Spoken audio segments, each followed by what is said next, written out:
ঠাকুরের আমার সম্বন্ধে যা বলা আছে তা সত্য হয়নি।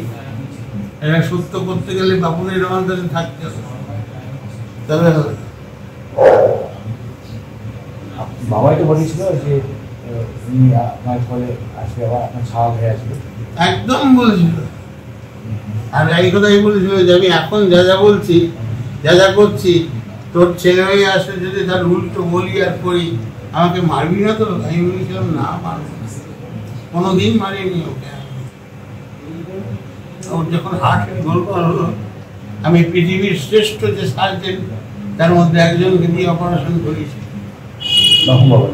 হ্যাঁ, পৃথিবীর শ্রেষ্ঠ 3 জন সার্জেন ছিল। অনন্তশী বাবা নামটা দেওয়া কার? সেটা বাবু নিজেই নিয়েছে, ভক্তজন নিয়েছে। বেশি ভক্তি হলে এবার হাইপার টক্সিমি হয়ে যায়, না বানাই ভালো, সম্মতা থাকাই ভালো। বাবুকে তদনুভাবে পরিচর্যা করলে তবে সে রক্ত পাবে।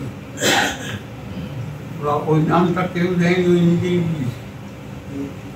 আমার তো প্রশ্নই ওঠে না, আমি তো ওকে আমার বাবাই হয়েছি।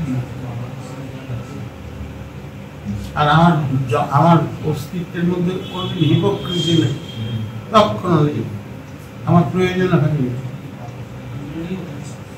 দাপুন বাবার চিকুজি কুষ্টির মধ্যে আমার মতন মাল একটা নেই। আচ্ছা, এই যে আচার্য সেজেছে, আচার্য তো ঠাকুরই একমাত্র যে নিশ্চয়ই আচরণ সিদ্ধ যে সেই আচার্য, ঠাকুরই আচার্য, এক নিঃসন্দেহে ঠাকুরই আচার্য, ঠাকুরই ধেয়, ঠাকুরই প্রণম্য। সেই প্রণামের মধ্যে দিয়ে জগৎকে তুই প্রণাম করিস। সেই আচার্য সাজছে এই বংশ পরম্পরায় চিরকাল পার্মানেন্ট থাকে না, আবার বদলে যায়।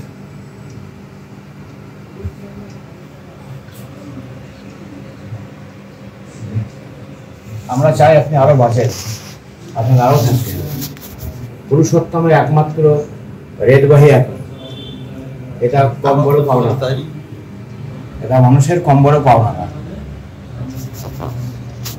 এটা একটা বিশাল পাওনা।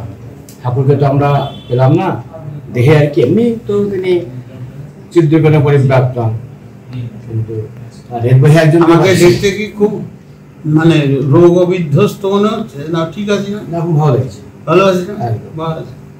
এটা খুব আমার আনন্দের, ভালো লাগছে বলছে। ও যেরকম দেখছে সেটাই বলছে। একদম আর মনে হয় অক্সিজেন দেওয়া কথা না, বাস্তব কথা। তোর কথাই সত্য হবে, যেন তাই হয় ঠাকুরের দয়া। আজকে আমি উঠি, আসল জয়গুরু